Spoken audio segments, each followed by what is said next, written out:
podcast where we talk to smart people, but not necessarily done by smart people? That is an awesome question. This one goes down probably on one of my top 5. Hey, I like nutrition. I like to eat food. This is the coolest thing ever. We're going to do this forever.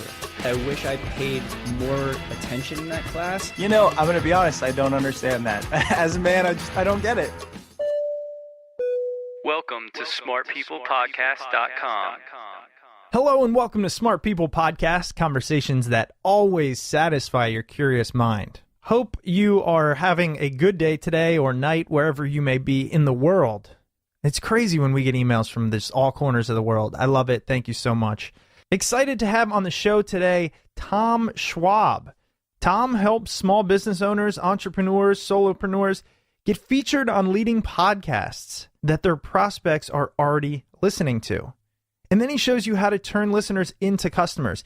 Tom is an online business builder. That's what he does. Marketing, content marketing, inbound marketing. And currently, as the founder of Interview Valet, he's talking really about how to get your voice out there. So I know I mentioned this in the show. It gets a little meta when we talk about how to podcast, be a guest on a podcast while listening to a podcast. But that is just part of this interview. And I want to be clear about that because as we always do, you know, Tom, he's an interesting guy. Actually, one of my favorite things that he says, and I might be misquoting, although you can just listen to it in the interview, is what's obvious to you is extraordinary to somebody else. And so I asked Tom about building a small business, about how to avoid shiny object syndrome. You know, how do you stay focused? How do you listen to your customers to pivot? What is inbound marketing? And even how do you deal with the struggle or the insecurity when you're starting a business that already exists, especially in the digital space where you can just go online and Google it and find 20? How do you stand out, or how do you even get started? Because I know for myself, if I come up with an idea sometimes and I Google it and it's out there, I give up right there. And I'm starting to realize over time, and as I get more confident and I build more businesses, where I see more ideas through to fruition, which really keeps happening, that, you know, I'm going to connect with people that I am going to be their best resource, that what I'm creating is going to be their best option, whether because of the way I present it or the fact that they found me and not someone else. So really an interesting interview that covers a wide swath of things. I hope you enjoy. A couple of things to note. Obviously, by now you've heard of our mastermind, mastermind.smartpeoplepodcast.com. And Tom is going to be a guest on a future webinar. So if you like what he has to say, you want some of his wisdom, the only place you're going to be able to get more in this exclusive webinar that's private is at mastermind.smartpeoplepodcast.com. Also, I want to mention Interview Valet is doing a great job of connecting experts and thought leaders with people who can get their message out and reach their client base. Additionally, as we discuss in this episode, perhaps you're thinking of starting your own podcast. You know, maybe you're not quite the expert, but you want to speak to experts, which, by the way, podcasting is a great way to do that. It is blowing up. John and I, about a year ago, started a side consulting gig. We know how to podcast well. We know how to make good quality. We know how to edit. We know how to get guests. We know how to market. We know how to do all these things only because we've done it for 5 years. So we figured, why not put another tool in our tool belt and help others create a podcast? So look, I'm going to be completely honest with you. There are plenty of free ways to learn how to podcast. But as you know, just because it's free and out there doesn't mean you're going to do it. If you want to build a podcast and you have no idea where to start and you don't have probably 50, 100 hours to put into figuring it out via YouTube videos or whatever, we will build it for you. We will walk through the creative stage with you. So we'll determine what you want to do, who's your audience, what the brand is, what's the title, what category do you want to be in, okay? We'll submit it to iTunes. We will give you exact links for all of the equipment you need for exactly what you want to do. We'll video conference with you when the equipment comes in, get you set up, tell you how to do it, tell you how to record. We'll get hosting taken care of. Now, from there, there's add-ons, right?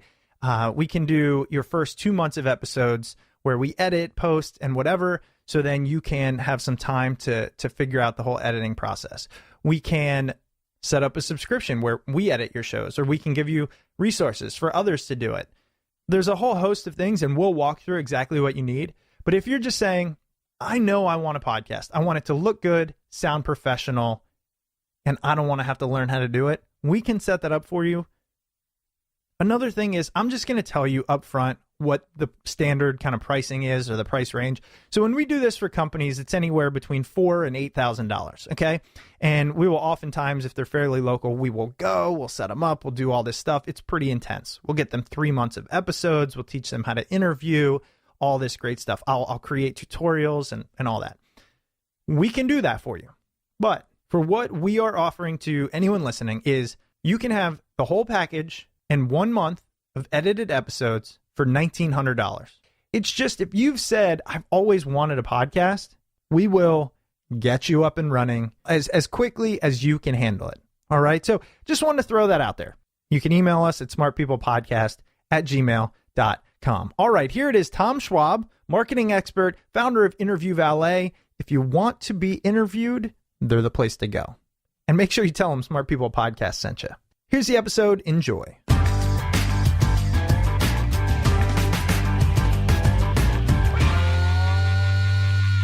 Well, Tom, I've really enjoyed all the even pre-interview stuff we talked about. So let's kind of give some of the goods to our listeners. First, let's learn about, you've built online businesses. You're a marketing expert.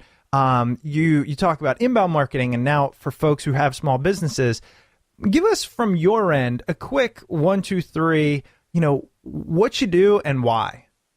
Sure. I guess I'll start back at the beginning, and my life and career only makes sense in the rearview mirror. My first job out of college was running a nuclear power plant in the Navy, and I always say I've run nuclear power plants and I've run small businesses, and one of them was easy because it came with an instruction manual. But with that, it started to show me that things are systems and there are problems to be solved, and that nothing is new under the sun. You can put it together, you can build it, you can learn from other people. So that's what I have done my entire career. I left the Navy, went into Fortune 500 sales and marketing, and one of the things that really frustrated me was that they would admit that half the money we spend is wasted. We just never know what half it is. So with that, that to me that was frustrating. And now I love it with, digital and online, because you can see every day what people like and what they loathe. And you can do more of one and less of another. And that's really what got me into the digital space. Specifically, we had a regional company here that was just a sideline business in Michigan. And we went and thought, can we build this to a national company through using the tools of the internet? And there was 2 smart guys out of MIT, Brian Halligan and Dharmesh Shah, that back in 2009 wrote a book, and they talked about that the people that were going to win going forward were not the ones that were selling, but the ones that were helping. So that when people go onto Google, you don't type in, what should I buy? No, you type in your problem, and you're looking for solutions, and that those people that had the content that helped you, and that content could be a social media post, it could be a blog, it could be an online calculator or a resource, it could even be a podcast that helps answer that question and helps you. Well, those people are going to gain the know, like, and trust. They're going to get the first customer, but they're also going to get that lifetime value with it. So that's how we've built our entire business. I started to help other companies do that also.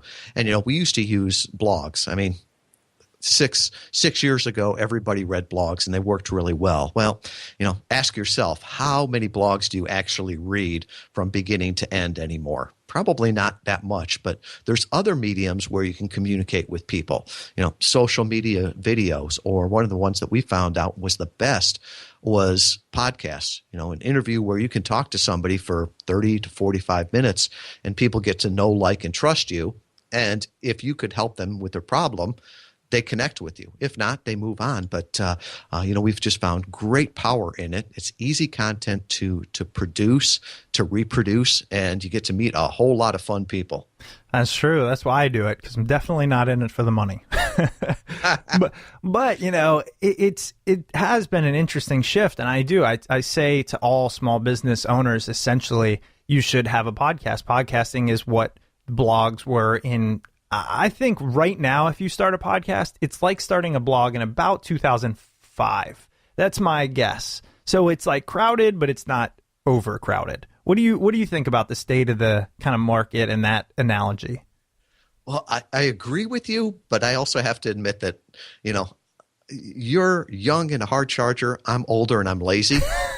And anybody that says that starting a podcast or doing a podcast is easy has either never done a podcast or never done it well. Oh, man. Chris, my hat's off to you that I know the hard work that you put into this, getting the guests, producing it, the interview. The interview is the easy part, the show notes, then promoting it all. Doing a podcast is tough, but being a podcast guest gets you the same benefits with less work. So when you say everybody should have a podcast, I would say everybody should be on a podcast. And we see a lot of people that we work with that after they've been on, podcasts as guests being interviewed for a year, they've got a message to say and naturally they start their own podcast. But I think just being a guest is a great place to start. It's a great point. And I think I'm looking at it from that angle, of having started it. And it's one of those things, if I would have known how difficult it was going to be, I still would have done it. But we really didn't know starting a podcast. And a lot of people don't. And I actually speak with a lot of people who want to start one. We consult. We actually are hired. I just did a company in DC actually not too long ago. And built their entire podcast for them and then taught one of their employees how to edit and produce it. So that's kind of a new thing that we do. I think there needs to be more of that. But what you're talking about is, maybe first you dip your toe in the water by being interviewed. And I know that is your most recent venture, which is Interview Valet. Tell us a little bit about that, or tell our listeners, because of course I'm familiar with it. I use you guys. So Well, let me start back and going back a little bit. And when we were helping people, with their marketing to get more traffic, more leads, more customers, we had a client that he sounded a lot like Zig Ziglar. He had this great Southern voice, great stories to tell, and he would write a blog, and it would take him 3 hours to do it. You'd read it, and it'd be like it reads like every other blog, and it converted like every other blog. Maybe 1% to 2%. We thought, man, he's got such a great story to tell. He sounds so great. Let's use this. And so we looked at a podcast and thought, well, that's a lot of work and a big commitment. So we thought, could we get him on other people's podcasts? Sort of like the same thing people were doing with guest blogging. So we went and got him on a few podcasts, and we're just amazed by the engagement, the traffic that came, the leads that came. Things were converting. If a blog converts at like 1% to 2% typically, we were seeing conversion rates of visitors to leads more like the 25% to 50%. Well, that's crazy. So we looked at that. We at first we thought this is too good to be true. It's got to be the personality. There's got to be something in it. So we tried it with a few different clients. I tried it myself.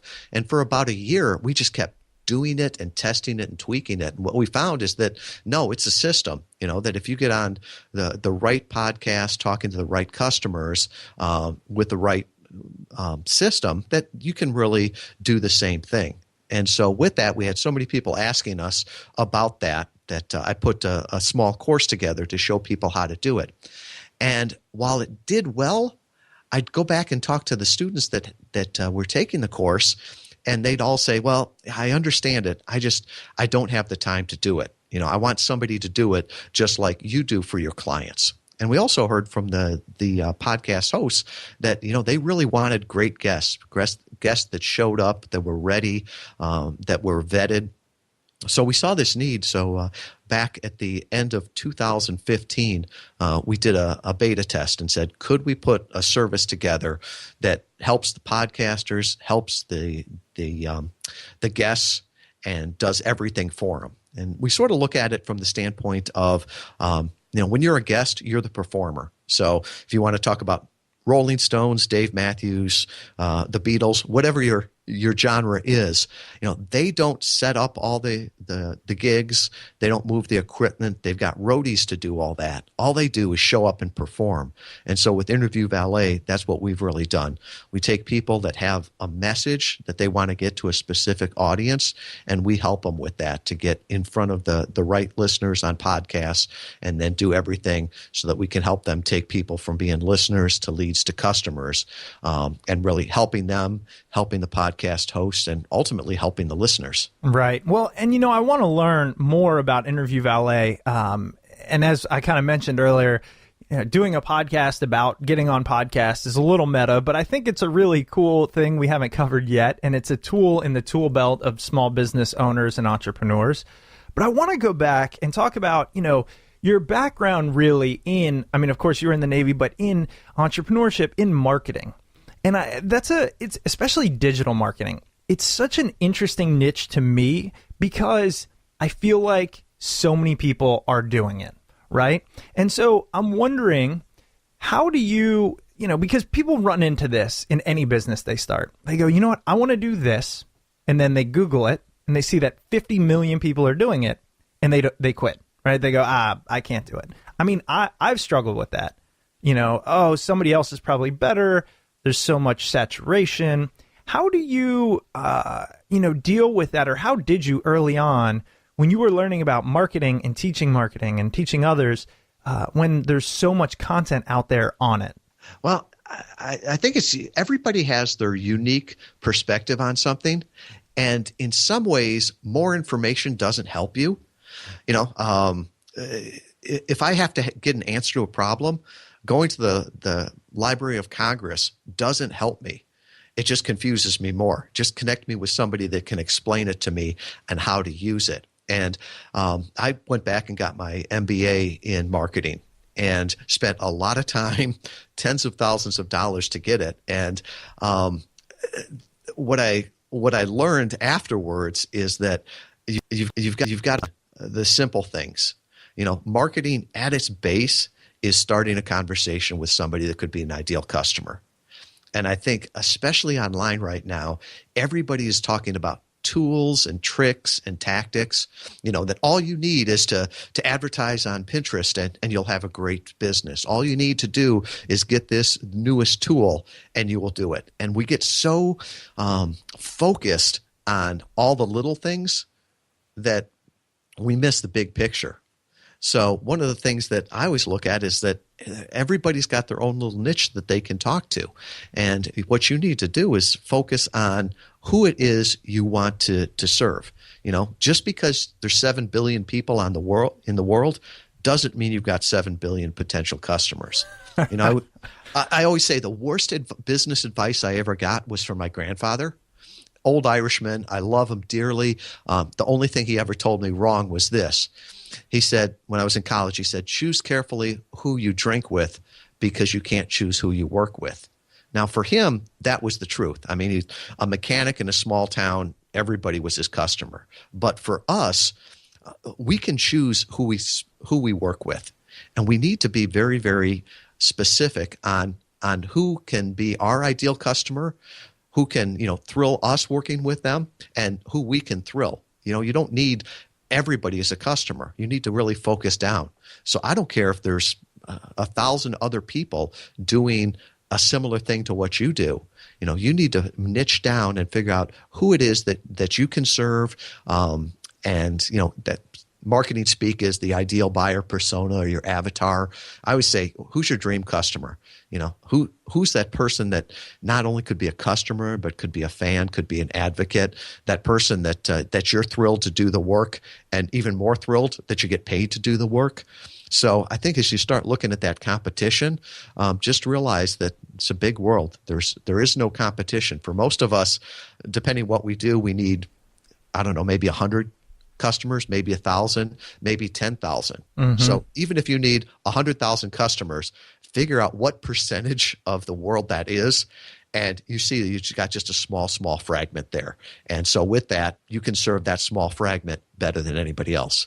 You know what was great about that? And if anybody takes one thing away from this, here's the nugget that I actually have been thinking about writing in a blog post or something, because I hear it time and time again, and it finally hit home. Because I ask this question to myself all the time. I often hear, well, you have a unique selling proposition, right? You're a unique individual. That means you're going to deliver it the same way, uniquely. One of the things you said. And I've struggled with that a little bit because I kind of thought, although I might be unique, I might not be better, right? So that was tough. However, the thing you hit on that is now, I've heard it over and over again, is more information doesn't help you. And I haven't heard it put that way. So I don't want to take the uniqueness away. I think that's the clearest way I've heard it. Just because it's out there and somebody has it doesn't mean that the person you reach could have gone there. You know what I mean? Like if you change somebody's life, even though somebody else might have been able to do it as well, they may have never found that person. You know what I mean? So it's almost, I'm finally grasping this. It is your duty to serve people if you have something of value. And in order to do that, you have to market to reach them. Does that make sense? It does. And one of my favorite quotes comes from Derek Sivers, who started CD Baby, which was the precursor to iTunes. Oh, yeah. And he says, what's ordinary to you is amazing to others. Oh, man. And think about it. What you know, and I don't care, every listener here knows something that from their lifetime, from their work, something that would just amaze other people. And you just look at it and say, it's ordinary. I figured everybody knew that. Well, if you keep that inside, you're denying them of that knowledge, and they would be amazed by it. So we all have something to offer each other. And, it used to be that, well, I'm not going to give it to you unless you pay for it. That is such a last century idea. I think we are in a sharing economy and we freely share it. Anything that's probably taught in a course, you could probably Google it and find it. Yeah. But the problem is that would you know how to implement it? Why would you go to college right now? Right? Because everything is in a college book. You can see the other stuff. No, you're paying for somebody to take you through it, to teach you that. So from that standpoint, putting that stuff freely out there. I mean, we talked about this before. Everything I talk about freely on podcasts and my blogs and everything like that. So the question is like, well, why would anybody, ever pay for your service then? And it's like, well, it's because they don't want to have to learn it themselves. They don't want to go through, their time is valuable to them. They can do other things. They want a professional that can help them through it so that they can get better results. I couldn't agree with you more. And we didn't plan this, but I feel like it's a good place to mention it. So you're going to be part of our mastermind. You're going to host a webinar for us, right? Yes, I'm looking forward to it. Yeah, and so it's kind of the same thing, right? Like this information, part of the mastermind, these webinars. I mean, these webinars actually aren't always out there. They're things that people have to pay to see. But in our case, it's like you're going to get to listen to what you have to say, learn about what you teach, marketing, this and that, ask you questions, come to the group afterwards and discuss it. There's going to be other entrepreneurs, creatives in the group. And that is kind of what you're talking about. It's like, we're all sharing. You're giving your time for free, and we're doing it almost at cost. And then if they hear it and they go, man, I need more from that guy, then it is, they got to buy it because you've put your life into it. It's really free podcast, a small fee on a mastermind. And then if it works out, trickles into a customer. We all work with people we know, like, and trust. I mean, I don't care if it's online or not. The reason that you buy from Amazon is because you know them, you like them, and you've trusted them. The reason you don't buy from another site is I have no idea if it's, a phishing site. So it's the same thing. And so by giving people an opportunity to get to know you, to like you, to trust you, be it in a podcast, a blog, a webinar, it helps everybody. It's that service economy. And, people, before we talked about inbound marketing, and it's sort of a buzz term, and people say, well, what is that? It's just what we were talking about, is marketing yourself, getting sales, building yourself by helping other people. The opposite of that is outbound marketing. So, it's outbound marketing is, Chris, I've got something to sell you, and I'm going to interrupt your favorite TV show, your favorite song on the radio. I'm going to put an ugly billboard up on your way to work. I'm going to say, this is what I have to sell you. And that's outbound, and nobody likes to be sold to. But that whole inbound philosophy is, hey, how can I help you solve your problem?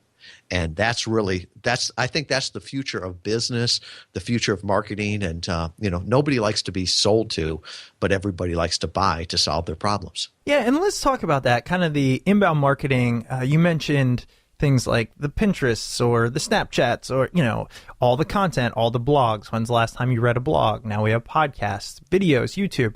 It's getting out of control. And if you're a small business owner, and you say, I want to move in the right direction. Oftentimes we can get paralysis by analysis, right? We can see too many opportunities. And I'm sure, as a entrepreneur, you've been through this. How do you recommend for that listener out there that maybe they just have an idea or maybe they have a business? How do they move along the curve to start getting inbound clients, to start growing, as opposed to just throwing a bunch of shiny objects at them? Chris, I love that question. I think that's a clearer question than I've ever heard it put. Which direction should you go? And the answer I would give to that is always go in the direction of your customer or your ideal customer, because all of us are pulled in 24 different directions every day. You need Pinterest, you need to be on Snapchat, all the rest of that. Well, you need to go in the direction of where your customer is. And the best example I can think of this is my daughter, when she was in junior high. She came to me one time and she says, Dad, you need to be on Snapchat. And I said, well, why is that? And she said, because me and all my friends are on Snapchat. And at that time, none of my customers were, so it would have been like really creepy to be on there. And I think that's so common that what we have here is like, well, what should I be on? We should always go towards where our customers are. So if your customers are on a social media platform, you should be there too. If your customers are listening to a certain podcast, well, you want to make sure that you're on that podcast. And even to the point of what product should you start with next? Go towards what your customers tell you they need. And one of the examples I always point to is when we were building the course on how to be a podcast guest. It started really, really rough. It was a bunch of friends asked me for it, and I'm like, well, let me put it together. And when I first put it together, I wanted more feedback than anything on it. So I gave it out to a few people and really didn't get a whole lot of feedback. So I thought, I'm going to try something different here. And I put 2 questions at the end of every section. And at that time, there were 4 sections in it. And those 2 questions were, what questions do you still have? And what resources do you still need? And then I threw out a free half hour of coaching with it also. And the half hour to me was for them to tell me and for me to answer what wasn't in the course. So we started it out at $49. And every time somebody would fill out those questions of what questions do they still have or what resources do they need or things that would come up in that half-hour coaching session, I'd take those and I'd put it back into the course and it would be like, oh, I never thought about that. That's really important. That's really important. So I did that for a couple of weeks and then I doubled the price of the course. And then I did it again. And I got better feedback and more feedback. And the course kept getting better and better. So much so that, we doubled it and we finally stopped when we said, this is a great course. All the things that we want covered are in there. But we had taken a course in a matter of probably about 2 months from version 1.0 to something that's fully ready and fully saleable. And I think that was a much, much better way to do it because I see some people that will come out and say, well, I want to build this great product and it's going to take me, tens of thousands of dollars and a couple of years to do it. Well, you'll spend all that time and at the end, the customers are going to say yes or no. And you could have wasted all your time. So getting them involved in it, at each point they say, Yes, it's worth $49. Yes, it's worth $99. Here's how you can improve it. And it's just a great way. Once again, we all think that we're experts in our business, or you bring on an expert. The truth is that we all have opinions, and the only experts are the ones that vote with their dollars, and those are the customers. And the customers will always be the experts and tell you what they love and what they loathe.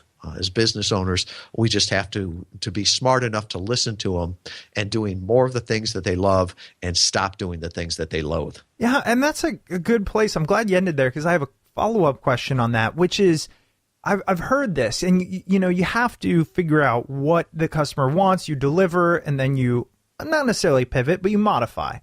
How do you actually listen in a world where oftentimes customers don't just come out and say, hey, Tom, I loved what I bought, but if you just took this and made it this and then did this, then it would be even better. Because customers don't have time. They don't want to connect.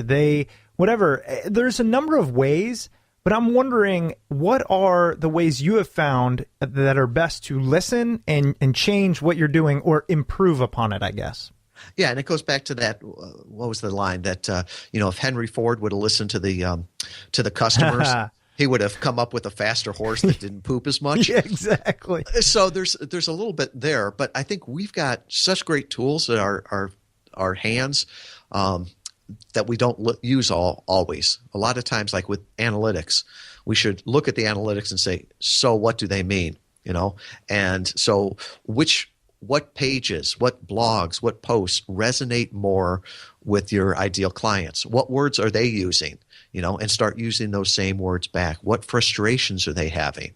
20 years ago, you would have gone to some marketing agency and they would have, charged you $50,000 for some focus group. Now you can go to Facebook, find a group that's focused on that, and just start asking questions. What do they need? What are their frustrations? And they'll tell you. And that's just great information there. And I think I'm guilty of this too. Sometimes, I like my ideas too much. My own children are never ugly. So if it's my idea, it's got to be good, right? I love that analogy because, I have a 1-year-old now, and he is a beautiful kid. I don't care what anybody says. He just is, and everybody says. But I do remember thinking, wait, I just want to make sure, because I know I'm going to think he's adorable. But that was classic. So it's that. And as business owners, it's the same thing. This is my baby. This is my idea. The customers just don't get it. Well, if they don't get it, you got a big problem. Yeah. So just listening to that. And I think listening is so important. In the Navy, we used to have a line that was funny, and I think it applies here to business too, that you have to be smart enough to know right answer when told. The customers are telling you what the right answer is. You just have to be smart enough to listen to them. That's yeah. Well, leave it to the military to give you some good guidance, right? I don't know if that's right or not, actually, but we'll go that way. So, all right, Tom, I want to learn a little bit more about so you created Interview Valet, and we talked about it a little bit earlier. Essentially, if you're a thought leader, aspiring thought leader, obviously you have the credentials and you're looking to market yourself. Podcasting is a way to do it, and Interview Valet can help you. So, I can let you go into that a little more, but I was wondering how you got to that realization or even why, what, because that is a business created out of essentially thin air in a good way. I don't mean that in a bad way. I mean, most people, that's how our businesses come up, right? We have an idea and we build it. So show us the growth of this. Where did that come from? Then how did you grow it? How's it going? All that. I wish I could give you this great, business plan that worked out and everything. Really, it was listening to my customers and realizing that my idea was really, really stupid. Because when we started on this, it worked for me, it worked for a few clients, and other people wanted to learn how to do it. And I thought, okay, I'll teach them. I'll teach them in an online course and everything. And what I found out that people I want you to do it for me. And I had people that would, afterwards tell me this, I understand how to do it, but I just want you to help me to do it and to execute it. They were smart enough. They were hardworking enough. They were motivated enough, but they had a business to run. So with that, they needed a professional that could get them up and going with the system. So after I had all these people that had taken the course and really weren't using it, and asking for help, I thought, wow, could we help them and sort of do a done-for-you service the same way? And what I didn't understand was how much the podcast host would like it. Right now, we focused on how can we help our clients connect with their ideal listeners.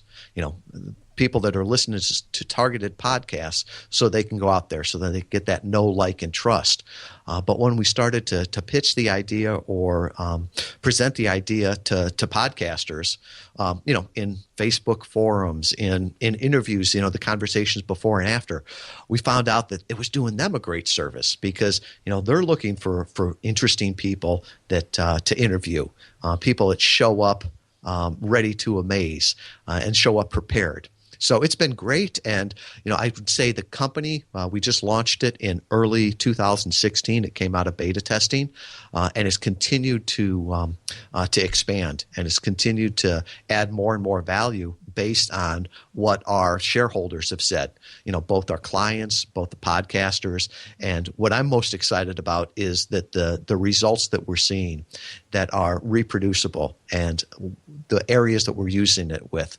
We're working with authors that want to get their book out, sort of doing a virtual book tour really quick. We've worked with some crowdfunders that just wanted to get their message out really quick in that first 72 hours to drive traffic there. We're working with different businesses that just want, ongoing traffic and leads. And it could be anywhere from, franchisors trying to get their word out, businesses, coaches.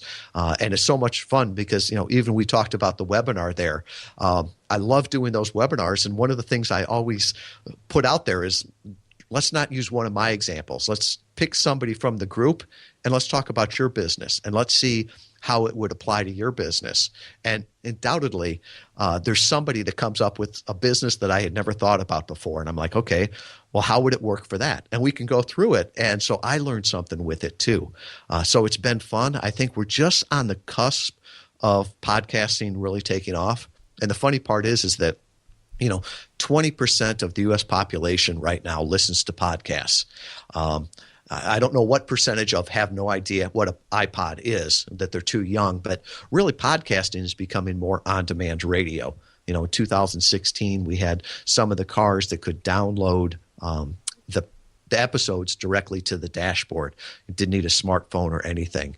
So I think really it's becoming on-demand radio. And what works so well about it is that people can listen to it when they want, where they want, and the station they want. And the numbers are so much different that there's fragmented markets. So, in the old days of radio, Casey Kasem, I don't know, might have been heard by, 10 million people on any Sunday night because that's the only thing that came in. Now with podcasts, people are listening to it because they want to listen to it. And it's a very, very niche audience. There's 200,000 podcasts right now. So if you're selling to women that knit, there's a podcast, and there's probably dozens of podcasts I know. with ideal customers right there. You name the niche, and there's podcasts with ideal listeners right there. And I guess one of the questions that I always put out to people is that if your customers are listening to podcasts, are they listening to you? Because in the future, more and more are going to be listening. So they can either listen to you as a host, you as a guest, or they can listen to your competitor. It's just one of those things because being on a podcast, is one thing. Having a podcast is one thing. We have seen the evolution of it. I remember when 3 years ago, say, somebody would be like, what do you do? And I had a day job, and I would say, and I run a podcast. And I'd say about half the time they might say, oh, that's really cool. And the other half, they'd be like, you run a what? And now, just a couple months ago, same thing comes up, and I do this, and I run a podcast. And then I pause and I say, you know what a podcast is? And people almost get offended. They think, of course I know what a podcast is. I'm alive. You know what I mean? I have watched the evolution of its growth and people's understanding of it. And frankly, I'm astounded when people don't listen, because you'd rather listen to the radio with the same Justin Bieber song and commercials every 5 minutes. I don't get it. I just don't. You know, another great question is a follow-up on that, and the one that I always love to ask is, what's your favorite podcast? And inevitably, they will start naming podcasts that you have never heard of in your life, but are very passionate to them in their niche. Now, granted, if you run in the same circles, same businesses, there might be some crossover. But, you know, you can ask your grandmother, and she probably listens to podcasts religiously that you have never even heard of. So with that, I love how fragmented it is, and it really is focused. You know, when we talk with clients and they're like, well, can you get us on big podcasts? It's like, well, it's not always the big podcast that will get you the biggest results. So, for example, you know, one of the examples I use is that I was on a big podcast early on, and it was very, very general, and probably got heard by 30,000 people, or at least 30,000 downloads. Sure. I got 10 leads from it. Wow. I was on another podcast that the host kept apologizing because she had 300 downloads per episode. I got 150 leads out of that. Yeah. Yeah. So it's that question of, you know, we used to do the mass media and just put it out to everybody, and now it's really focused. So there are more fish in the ocean, but I'd rather fish in a barrel where I knew where all my customers are. And that's one of the things we do with our clients and teach also, is to you know, really focus on who you want to serve, find out where they are, and connect with them there. That's a good point, actually, because I've gone fishing in the ocean and caught nothing, and then I've gone in my local little pond, and it's like, I don't know. I always think I'm a master. So, you know, it's a good analogy, a good way to visualize it. Well, Tom, this has been really fantastic. I thoroughly enjoyed all of it. I look forward to the webinar with you. We'll be in touch. We'll find a time that works. Tell our listeners, you know, where should they go? Where can they find you? What would you like to leave them with? Thanks, Chris. I've really enjoyed this, and I'm honored to be on the Smart People podcast. I guess the final word of wisdom that I would have, or advice, would be that, you know, marketing at its core is just starting a conversation with somebody that could be an ideal customer. You've got something that they need, so don't hold it in. A great way to do that is through podcasts and talking to them. Was one thing for sure. More and more people are going to be listening to podcasts. The only question is, are they going to be listening to you or one of your competitors? As far as getting the best way to get a hold of me, you can go on LinkedIn. I love that medium there, or that platform. I'm the only Tom Schwab in all of Kalamazoo. I love to connect with people there, and I mentioned it before, but what's ordinary to you is amazing to me. So I love connecting with people. The other thing is I put together a special welcome page back at Interview Valet. It's interviewvalet.com/smart people. And there's all the things that Chris and I talked about in here. There's 6 steps to get booked on a podcast. There's an online training you can do. And there's even an assessment there that you can look at your market, at your message, and the machine you have built to see if you could be a great podcast guest and grow your business the way I have, the way lots of other people have, by being a guest on podcasts that your ideal customers listen to. Well, I really appreciate that. So that's interviewvalet.com/smart people. That's correct. Perfect. All right, Tom. Well, again, thank you so much. I really do appreciate it. Thanks a lot, Tom. Thanks, Chris. All righty. Bye-bye. Bye-bye. Welcome back. I hope you enjoyed that episode with Tom Schwab. Tom is the author of Connect, Grow Your Business as a Podcast Guest, and you can find all of his materials over at tmschwab.com. That's tmschwab.com. As always, thank you again for taking the time out of your week to listen to the episode. We truly do appreciate it. If you'd ever like to reach out to the show, you can shoot us an email at smartpeoplepodcast.gmail.com or message us on Twitter at smartpeoplepod. If you're looking for easy ways to support the show, please don't forget about our Amazon link located at smartpeoplepodcast.com/Amazon. That comes at no cost to you, and we get a nice little kickback from Amazon that helps support the show. And if you're looking for other free and easy ways to help support Smart People Podcast, please head over to iTunes or Stitcher and leave a nice rating and review over there. We've got some great episodes coming up, so make sure you stay tuned, and we'll see you all next week.